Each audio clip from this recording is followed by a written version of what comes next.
Alright folks, buckle up because this one's a doozy. We're talking about the Pentagon, a place you'd think would be all about national security, not political maneuvering. But oh boy, were we wrong.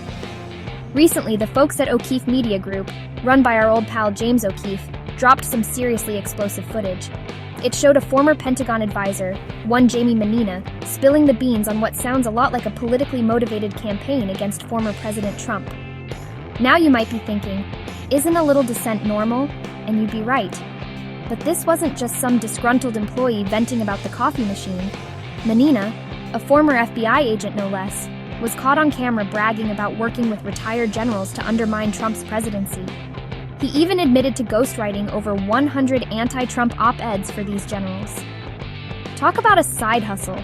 This whole thing stinks of something rotten, and it goes way beyond just one guy's opinions.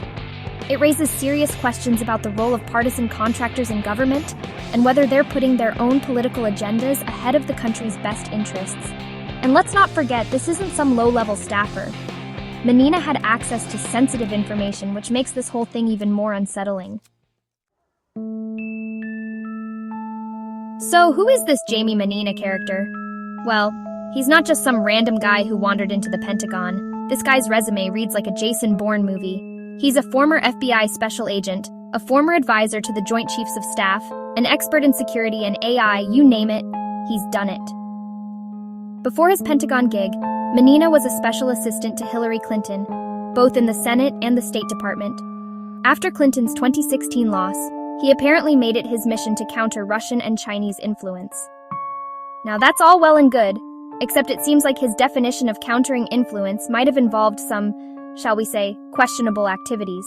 The guy was reportedly involved in efforts to defeat Trump in both 2016 and 2020.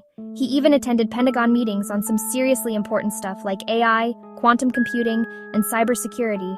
So, we're talking about someone with access to some pretty high-level information. And all this time, he was allegedly working behind the scenes to undermine a sitting president. Now for the moment you've all been waiting for, the confrontation. O'Keefe, never one to shy away from a good ambush, confronted Mannina with the footage. And let's just say, Mannina didn't handle it well. Instead of coming clean or at least trying to explain himself, he went full-blown DEFCON 1. He denied making the statements despite the very clear video evidence. He called O'Keefe a liar, a fraud, and a loser.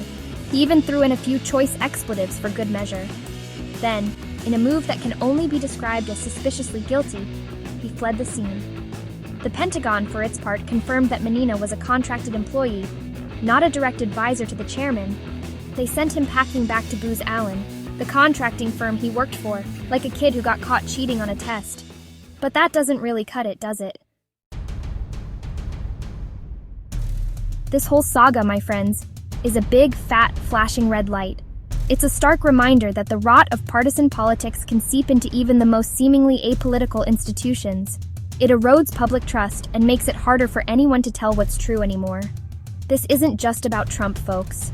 It's about the fundamental principle that government officials, whether they're elected or hired help, should serve the country, not their own political ambitions. We deserve transparency, we deserve honesty, and we sure as hell deserve better than to have our intelligence agencies used as pawns in some political chess game. So let's not let this one slide. Let's demand answers. Let's demand accountability. And let's make damn sure that this kind of partisan BS never ever happens again. Because when it comes to our democracy, we can't afford to stay silent. We've got to call this stuff out, or we're all screwed.